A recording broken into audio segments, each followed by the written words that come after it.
श्रीगोविन्दं प्रपद्येऽहं दीनानुग्रहकारकम् वन्दे मुकुन्दमरविन्ददलायताक्षम् कुन्देन्दुशङ्खदशनं शिशुगोपवेशम् इन्द्रादिदेववनवन्दितपादपीठम् वृन्दावनालयमहं वसुदेवसूनुम् नवजलधरवर्णं चम्पकोद्भासिकरणं विकसितनलिनास्यं विस्फुरन् मन्दहास्यम् कनकरुचिदुकूलं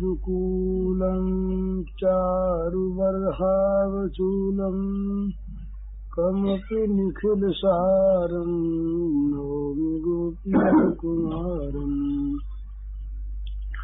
वंशितकरान्नवनीरदाभात् पीताम्बरादरुणबिम्बफलाधरोष्ठात् पूर्णेन्दुसुन्दरमुखादरविन्दनेत्रात् कृष्णात् परं किमपि तत्त्वमहं न जाने। श्रीहरिः बेहाल हो गया तो एक असुर ने बताया कि देव केवलम बकमत्र बलमवलंबामहे यतस्तज्जाता एव दंभ संभारा गंभीरायन्ते। बोले महाराज ये बक जो है बकासुर, अब तो इसके बल का आश्रय करना चाहिए। अब वो बगुले की जात ही दंभी होती है, बगुला जात से दंभी होता है और ये जहां जाता है वहीं गहरा जाल दंभ का फैला देता है। तो बकासुर माने दंभासुर। तो अब इससे काम लिया जाए। याद कराया मंत्रियों ने पहले की बात, इनके जीवन की एक घटना थी पहले की कंस की। बोले आप कहा करते थे ना उस दिन, सुनाया था आपने? हाँ बोले ठीक। आंग आंग मम सूर्तम सैव केवल सत्र स्थापना स्थापिता। हाँ ठीक, याद आ गई मुझे। वो तो मेरा मित्र है, बड़ा सुहृद है मेरा बकासुर, उसको भेजा जाए। तो ये बात पहले की बात क्या थी कि पूतना जो रही ना, पूतना उसका ये भाई रहा बकासुर, छोटा भाई रहा। तो राक्षस था, तो ये लड़कपन में साथ साथ खेला करते थे कंस और बक। तो ये बक बड़ा बलवान था, तो बक ने एक दिन कंस को उठा के मुंह में डाल दिया। तो कंस में बड़ा बल था, तो अंदर जाके वो बाहर तो निकल ही आया। इतना उसने बल दिखाया भीतर कि वो उसने उगल दिया, वो निकल तो आया और फिर उसको उठा के पटका भी बक को, लेकिन उसके बल की छाप पड़ गई उसके हृदय पर। इसलिए पूतना दौड़ी। पूतना ने कहा कि तेरे मेरे भाई को ऐसा कर दिया तो लड़ मेरे से। पूतना बोली कंस से कि लड़ मेरे से। तो सोचा कि कहीं इसमें बल ज्यादा हुआ, इसने मार दिया तो बुद्धिमानी से कहा कि स्त्रिया साधम हम युद्धम न करो मैं कदाचन। अरे मैं कभी औरतों से लड़ता हूं क्या? नहीं लड़ता स्त्रियों के साथ में। तो बोले थे, बोले आज से तू मेरी बहन हो रही मेरा भाई। बकासुर शान में भ्राता तुंच में भगिनी भव। आज से अपना ये संबंध हो गया कि तू मेरी बहन हो गई और बकासुर मेरा भाई हो गया। तो तब से ही ये बकासुर को अपना भाई मानता और पूतना को बहन मानता। तो पूतना के तो बेचारे के प्राण गई बहन बनने के नाते। अरे दुष्ट के साथ कोई नाता जोड़ दे तो उसका प्राण चला जाता है। ऐसा है कि दुष्ट के साथ बहन भाई का संबंध भी करना बुरा। अब बकासुर का भी वो भाई बना तो उसका भी होना ही चाहिए काम। तो कंस ने भी सोचा कि क्या है, बलवान तो है ही, उसको बुलाया आशा बंधी। वो सोचा कि ये जो मुझको ही निकल गया था इतना बड़ा मैं प्रकांड वीर रहा, मुझको निकल गया तो नन्हा सा बच्चा उसको तो निकल ही जाएगा, कोई बात नहीं। तुरंत बक को बुलाया गया, समझा दिया गया उसको सारी बातें अच्छी तरह से कि देखो इस तरह से वो लड़का है। बोले वही जिसने बहन को मार दिया था वही लड़का? हाँ। बोले यही तो। बोले डर तो लगता है हमको, जाने कहीं मार दे। तो कंस ने कहा बस इतने बड़े बहादुर होकर वो तो स्त्री थी बेचारी, इसलिए मार दिया। तुम कभी उसके हाथ से मरने वाले हो? नहीं नहीं। उत्साह आया बेचारे को, तो वो वहां से चलने को तैयार हुआ। अब यहाँ कथा शुरू करते इधर की कि स्वं स्वं वत्स कुलम सर्वे पायिष्यन्ते कदा गत्वा जलाशयाभ्यासं पाययित्वा पपुर्जलम् ते तत्र ददृशुर्बाला महासत्त्वमवस्थितम् तत्र सुरवज्रनिर्भिन्नं गिरिशृङ्गमिवच्युतम् स वै बको नाम महानसुरो बृबकरूपधृक् आगत्य सहसा कृष्णं दीक्षतुण्डोग्रसद्बली कृष्णं महाबकग्रस्तं दृष्ट्वा रामादयोर्भकाः बभूरिन्द्रियाणि इव विना प्राणं विचेतसः तं तालुमूलं प्रदहन्तमग्निवत् गोपालसूनुं पितरं जगद्गुरोः सच्छर्द सद्योतिरुषाक्षतं बकस्तुण्डेन हन्तुं पुनरभ्यपद्यत तमापतन्तं सविगृह्य तुण्डयोर्दोर्भ्यां बकं कंससखां सतां पतिः पश्यत्सु बालेषु ददार लीलया मुदा बहुवीरनवद्दिवौ कथाम् तदा वकारिं सुरलोकवासिनः समाकिरन्नन्दनमल्लिका दिभिः समीड्यरे चानकशङ्ख संस्तवैः सद्वीक्ष्य गोपालसुता विशिस्मरे मुक्तं बकास्यादुपलभ्य बालका रामादय प्राणमिवेन्द्रियो गणः स्थानागतं तं परिरभ्य निर्वृताः प्रणीय वत्सान् ब्रजमेत्य तज्जगुः। ये बकासुर के उद्धार की लीला। तो यहाँ श्री कृष्णचंद्र मजे में खेल रहे हैं। वही उनका जो एक समान त्रिभुवन मोहन सौंदर्य, किसी अवस्था में इनके सौंदर्य में कभी कमी आती नहीं, तो बढ़ते ही रहता है नित्य निरंतर। वही मधुराति मधुर वो बालकपन की भंगिमा, वैसी ही वो गायों की वो बछड़ों की राशि आगे आगे चल रही, और वैसे ही सब गो बालक खेल रहे आपस में। और सारे के सारे बलराम जी के नेतृत्व में, बलराम जी सबके सरदार। कन्हैया ने कह दिया था सब बालकों से कि देखो दादा की बात माननी पड़ेगी, भला हम सबके सरदार दादा हैं, दादा जो कहेंगे सबको मानना पड़ेगा। तो बलराम जी सबका नेतृत्व करते रहते, और ये बस हंसते खेलते अपनी ये बांकी भूमों से सारी वनस्थली की शोभा निहारते, कभी बंसी बजाते और बंसी की स्वर लहरी से सारे वृंदावन के वृक्षों को रसप्लावित करते हुए ये धीरे धीरे आगे बढ़े चले जा रहे। देखा बड़ी सुंदर घास है, नरम नरम भूमि आ गई, और पास ही एक सरोवर है। सरोवर के किनारे पर भी सुंदर सुंदर कोमल घास लगी हुई है, और वहाँ जल निरंतर मिलता है, तो इसलिए और भी वो स्निग्ध बनी हुई है। इस सुंदर वन को देखकर, इस भूमि को देखकर भगवान ने कहा यहीं ठहर जाओ, बछड़ों को ठहरा दो यहीं पर, आज यहीं खेलेंगे। तो बोले काम करो, पहले इनको पानी तो पिया दो, बछड़ों को पहले पानी पिलाओ। सरोवर का बड़ा सुंदर निर्मल जल था, उसमें श्याम सुंदर ने कहा इतनी दूर से आए हैं, इनको प्यास लग गई होगी, पहले पानी पिला दो। तो और वो भी सब नाचते कूदते फानते आए थे ना, तो उनको भी प्यास लग गई थी, सखाओं को भी। तो पहले तो सबने अपने अपने बछड़ों को जल में उतारा। बछड़े जब, बछड़ों का घाट अलग रहा, ये जलपान पानी पी चुके, तब इनको ऊपर ला के घास चरने को छोड़ दिया। अब वो खुद प्यास लगे जिनको बड़ा मीठा पानी सरोवर का, ये पानी अपना मीठा हो जाता, जहाँ ये जाते वहाँ पानी मीठा हो जाता। पानी देखता कि आज हमारा सौभाग्य। वरुण देवता स्वयं वहाँ पर आकर के और तमाम काम करके सुमधुर बना देते, पानी को सुवासित बना देते। जिस आकाश में जाते वो आकाश स्वच्छ हो जाता, वहाँ की वायु मधुर सुगंधमयी बन जाती। सब अपने अपने को धन्य करते। तो इन्होंने स्वम संवत्सकुलम सर्वे पायिष्यन्त एकदा गत्वा जलाशयाभ्यासम पायित्वा प्रपुर्जलम।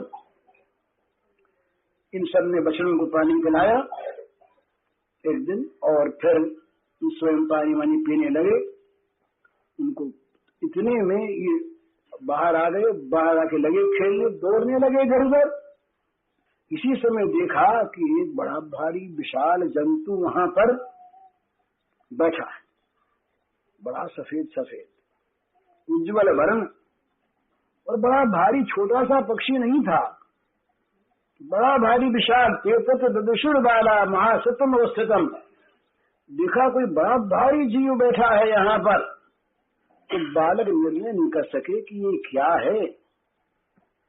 तो बालक अपनी अपनी बुद्धि सोचने लगे, अरे बोले कहीं बिजली गिरी होगी और बिजली से पहाड़ की चोटी को टूट गई होगी, गिरिशन कोई टूट गया होगा और टूट कर वो जमीन पर गिरा होगा, तो गिरते गिरते यहाँ तालाब किनारे आ गया। तो चेतत्र वाला महासुतम तत्र सुर भद्र निर्घन्नम गिरे है श्रृंग विवस्तुतम। सोचा कि ये तो वज्र के लगने से और पहाड़ का श्रृंग ही टूट करके यहाँ पर गिर पड़ा है।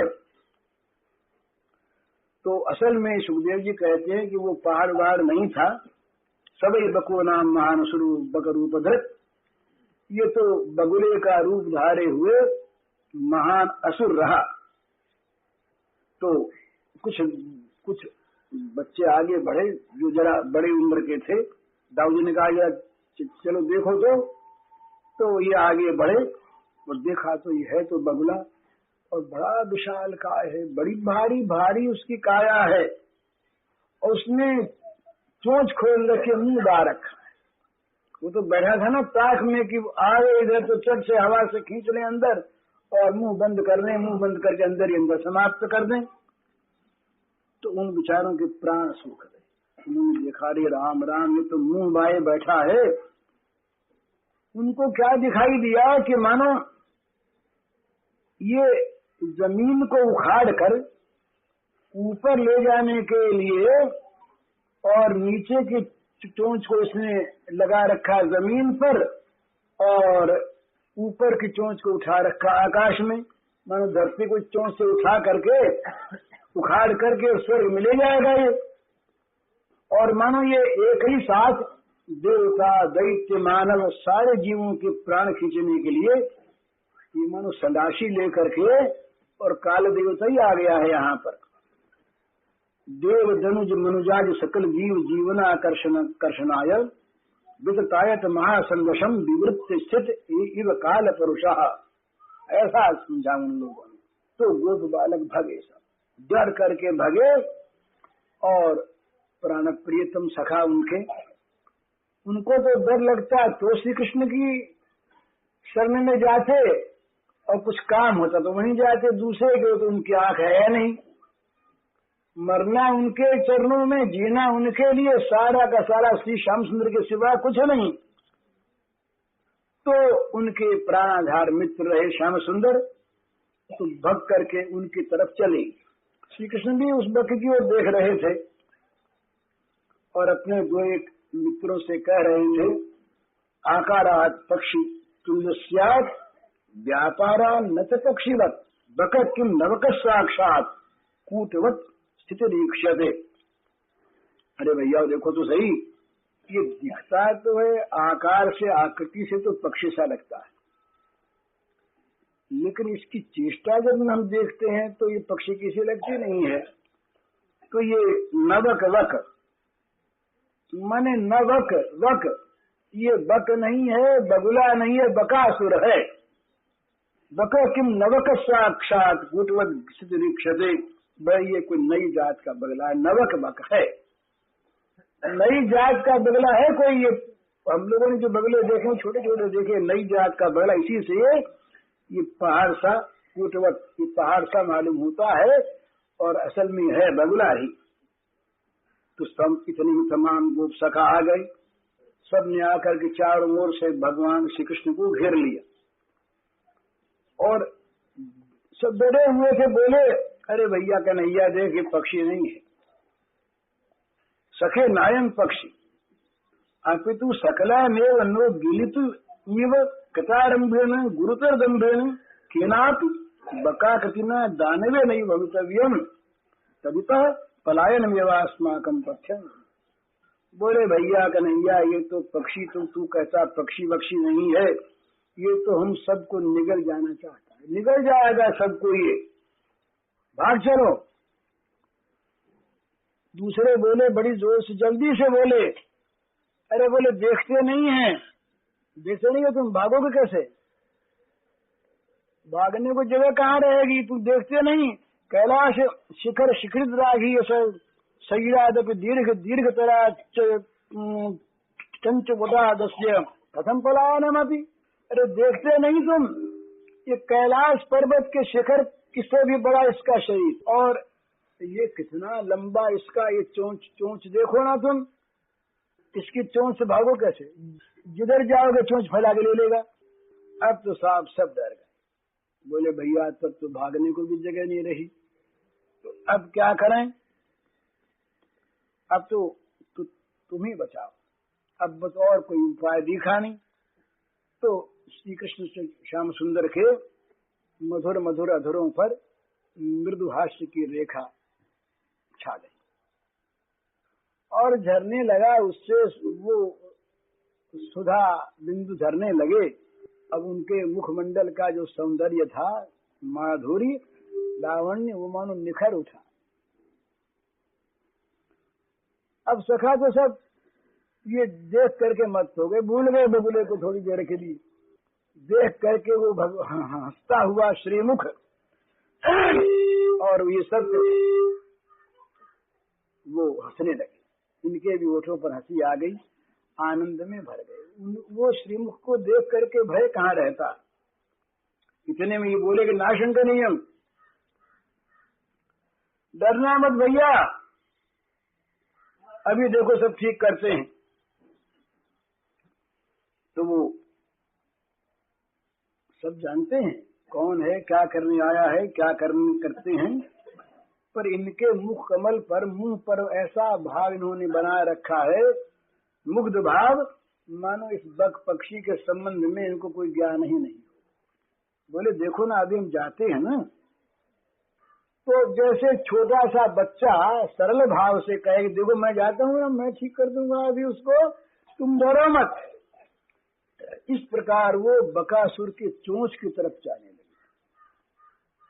पुंडरीक लोचन स्तम जानन अजानन्यव तस्य तुंड सन्निधिमेव गमनेव अधिचंकार, जाने लगे चोंच की तरफ। अरे बोल मज्जा कन्हैया था, रुक जा, तू तो मानता नहीं। डर लगा सखाओं को, कहीं जाके ये चार चोंच के पास गया, उसने निगल लिया तो इनके मुख पर कोई भय नहीं, सरल बालकवत, जैसे बच्चा आग में हाथ डालने जाए उसके मन में एक उल्लास रहता है, बड़ी अच्छी चीज है, चमकदार दिख रही है, चलो ये खिलौना ले लेंगे। तो यहाँ तो खिलौना ही है और क्या है। तो जरा से भी भय की कोई रेखा छाया भी नहीं, कल्पना भी नहीं। आखिर लोग नायक है ना भगवान। तो बच्चों ने देखा ये तो डरता नहीं है, तो आपस में काना फूसी की, बोले उतना मर गई थी इसके हाथ से, तो न मालूम कोई नारायण वारायण आया होगा इसको बचाने के लिए, तो ये जाता है अपने, क्यों बोलो जरा देखो क्या होता है। तो बच्चे सब देखने लगे। अब बच्चों की आंखों की पलकें पड़नी बंद हो गई, बच्चे देखने लगे। अकुतो भय भय अखिल लोकस्य सहेल मधुमुख उपसर्पंतम, इतने में देखा क्या हुआ अकस्मात कि वो जो ध्यान लगाए बैठा था बगुला वो उचका और उसी समय पास आ गया। और पास आके उसने क्या किया कि जब छाछ फैलाई हुई थी तो नील सुंदर को, नीलमणि को निगल गया। ओहो, अब तो इनके आगत सहसा कृष्णम तीक्ष्ण तुंडो ग्रसद बली। ये ब्रज के जीवन श्याम सुंदर नीलमणि को बक ने अपने मुंह का ग्रास बना लिया। अब तो वहां पर सारा वन रो उठा। जितने पक्षी सब बैठे हुए थे वृक्षों की डालियों पर मधुर मधुर काकली कर रहे थे, उन सब के आंसू बहने लगे, आर्तनाद करने लगे। बेलें सब कांपने लगी, लताएं,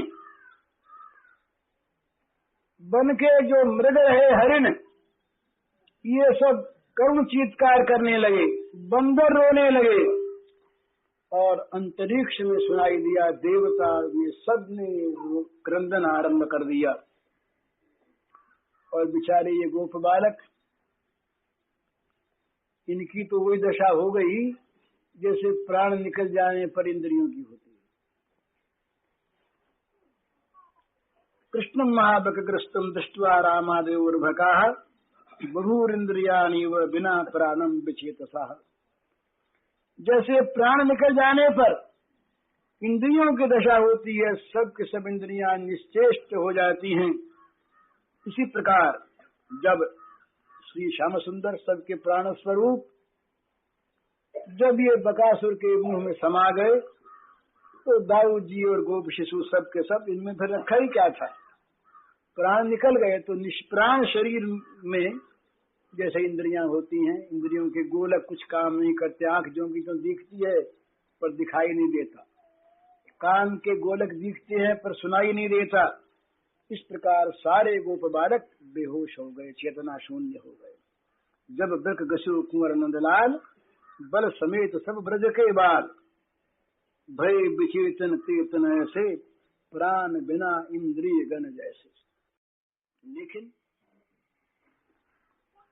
योग शक्ति ने एक काम किया, बेहोश हो गए और आंखें खुली रही सबकी, आंखें नहीं मूंदी। और लीला देखने योग्य आंखों की शक्ति भी बनी रही। इसके अतिरिक्त और कुछ नहीं, न अपने पराये का भावरा, कोई अनुभूति रही नहीं। अब इधर क्या हुआ, जब उस बगले ने, असुर ने श्याम सुंदर को अपना ग्रास बना लिया, निगल लिया, तो क्या कोई ये समझे कि वो इनको निगले रख सकेगा?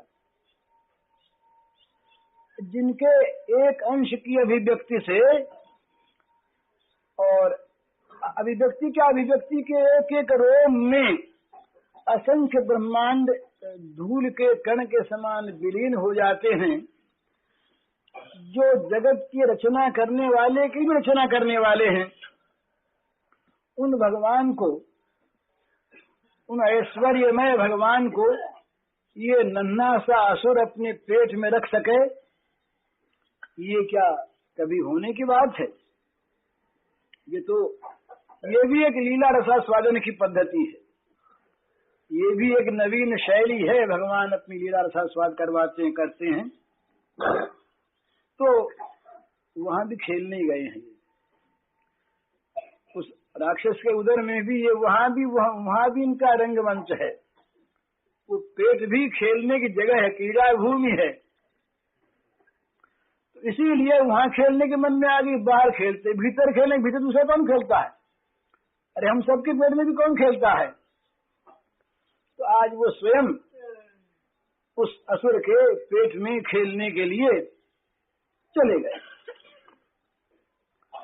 अब वो निगल तो गया, अब उसके कंठ में आग लग गई,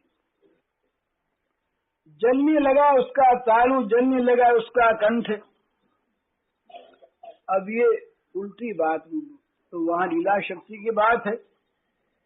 कहते हैं कि भाई जिस श्री कृष्ण के नाम का आभास जीभ पर आते ही नरक की सारी भयानक ज्वालाएं शांत हो जाती, जो परम शीतलता के समुद्र हैं, उन भगवान को अपने अंदर लेकर उनके श्रीअंगों के स्पर्श से ही असुर के अंदर दाह पैदा हो जाता है। भगवान के परम शीतल चरण कमलों का स्पर्श पाकर बक का कंठ जलने लगता है। उल्टे बात हुई, इतनी उसे वेदना हुई, इतनी पीड़ा हुई कि वो रख नहीं सका, अंदर निगलना पड़ा, उगलना पड़ा। तुरंत उसने उगल दिया कि प्राण तो बचे कैसे ही, इसको मारने की बात तो भूल गया। अब उसके मन में आए कैसे ही प्राण बच जाए, जल्दी इसको बाहर फेंको, ये तो आग का गोला ही आ गया मानो अंदर जलता हुआ। जलने लगा तमाम कंठ उसका, तो उसने तुरंत उगल दिया बाहर आ गए। पर उसने सोचा था कि भाई मुझे जलाया तो क्या है, अंदर इतनी देर तक रहा, मेरा तमाम अंदर जहरीला ही जहरीला, उधर तो ये जल गया होगा जरूर, ये तो मरा ही निकलेगा, जिंदा थोड़ी निकलेगा ये। किंतु समय की बड़ी विपरीतता क्या, अवसर आ गया, उसके उद्धार का अवसर आ गया। देखा तो ये तो हंसते खेलते बाहर निकल आए। अब उसको बक के मन में बड़ा आश्चर्य हुआ कि इसको तो कहीं जरा सा घाव भी नहीं लगा,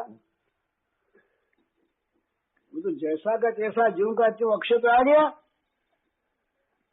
तो बड़ा गुस्सा आया उसको और पास आ गया। तम ताल मूलम प्रदहंत मग्निवत गोपाल सूनुम पितरम जगत गुरो हो चक्षद सद्योतुषाक्षतम बकस्तम दीन हंतुम पुनरभ्यपद्यता।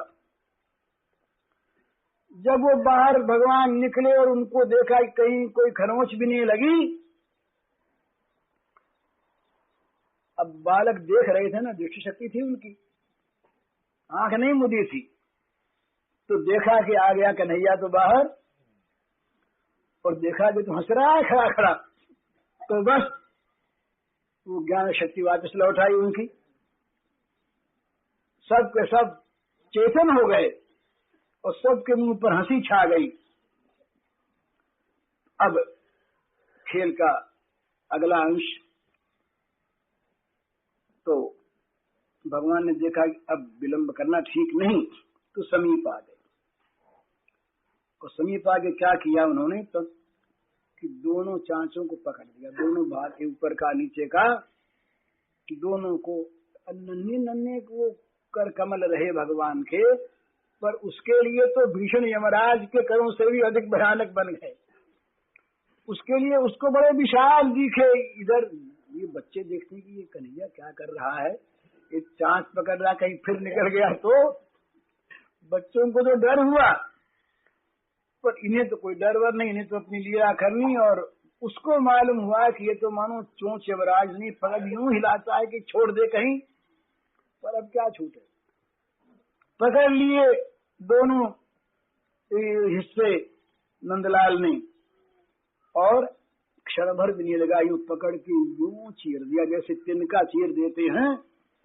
इस प्रकार बिना गांठ का, तिनका गांठ हो तो कहीं अटके भी, बांस चीरने में तो आप गांठ आ जाती नहीं बीच में, और कोई ऐसा तृण हो जिसमें गांठ नहीं हो, सीधे ही हो, चट से चीर दे।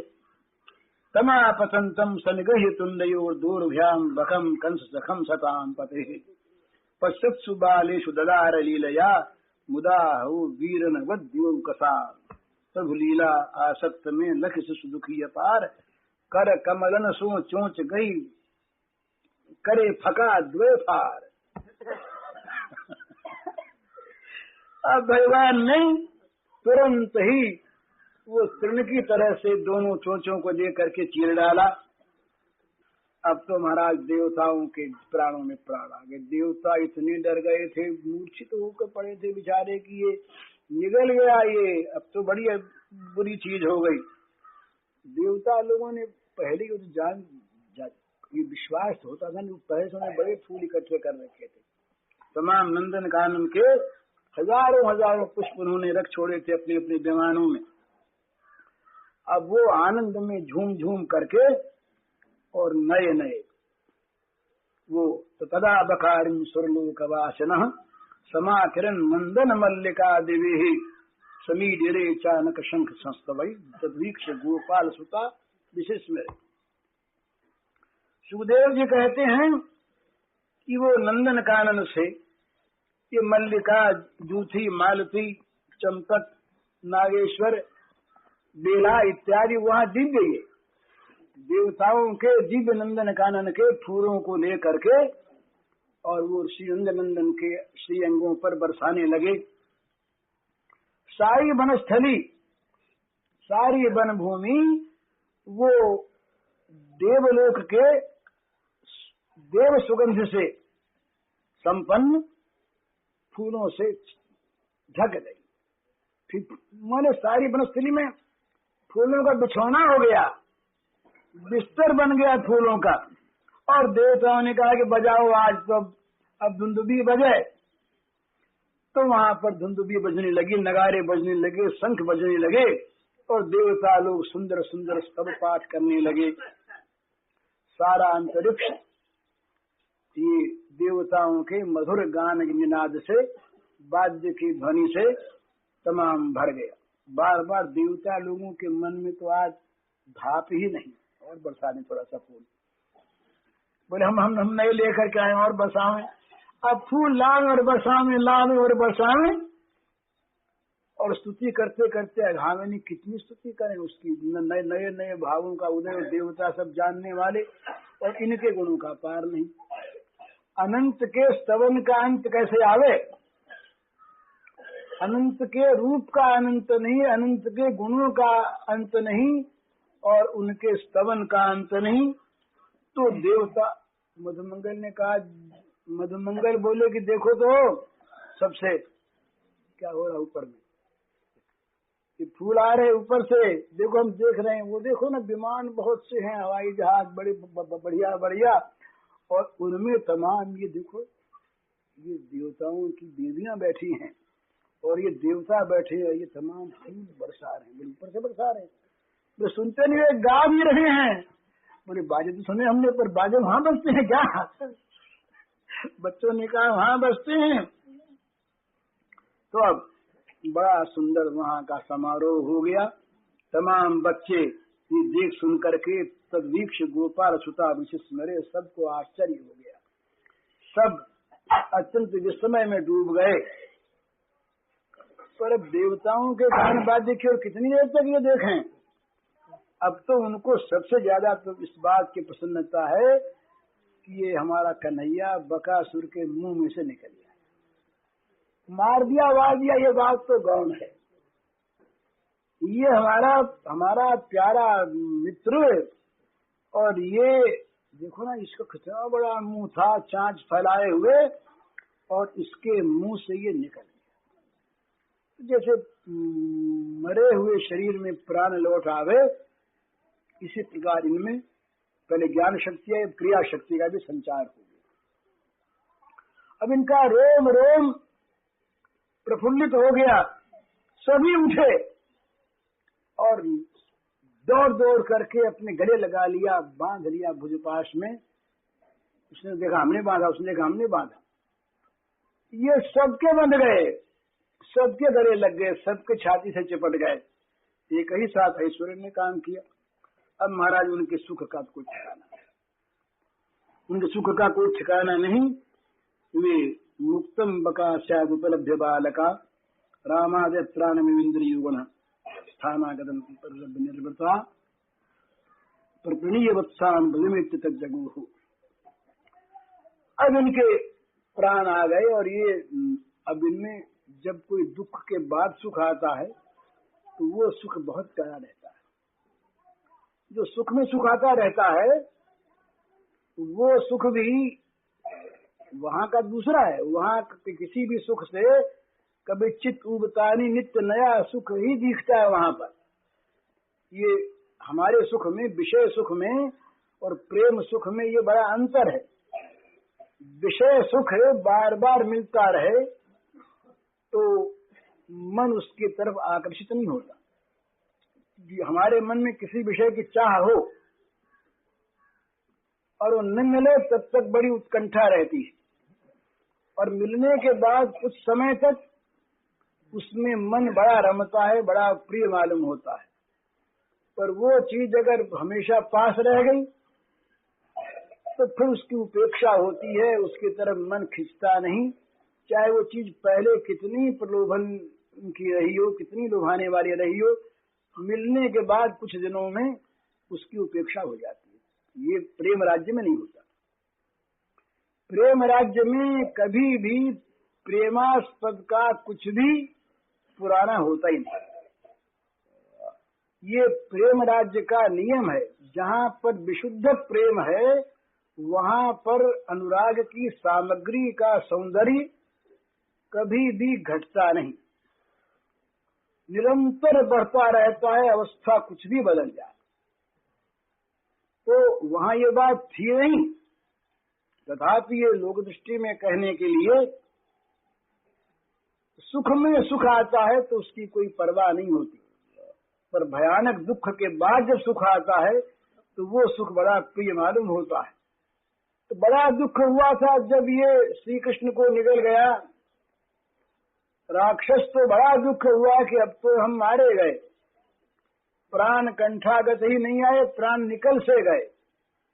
केवल योग माया की शक्ति से आंखों में वो रोशनी बनी रही, इसके सिवा सारा प्राणों का स्पंदन बंद हो गया, श्वास चलना बंद हो गया, नब्ज देखें तो उसमें कुछ नहीं। लेकिन जब ये देखा कि अब तो ये बड़ा सुंदर श्याम सलोना ये सामने खड़ा हंस रहा है, तो इनके प्राणों में प्राण आ गए।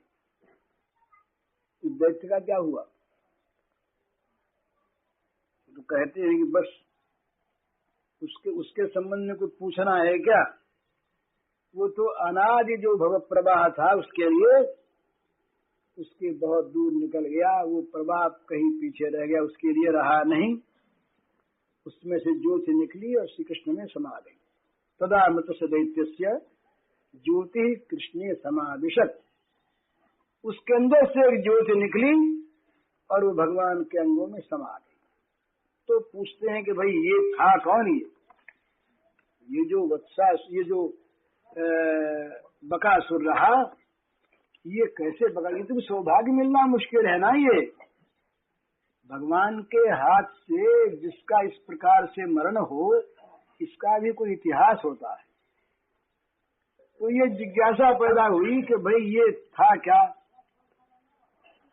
तो ये पुराना इतिहास है। हयग्रीव नाम का एक राक्षस था। उस हयग्रीव के लड़का था एक, उसका नाम था उत्कल। पुरानी बात। तो उस उत्कल बड़ा बलवान था, तो उसने तमाम देवताओं को जीत कर और सारी पृथ्वी पर विजय प्राप्त करके वो मदमत्त हो गया।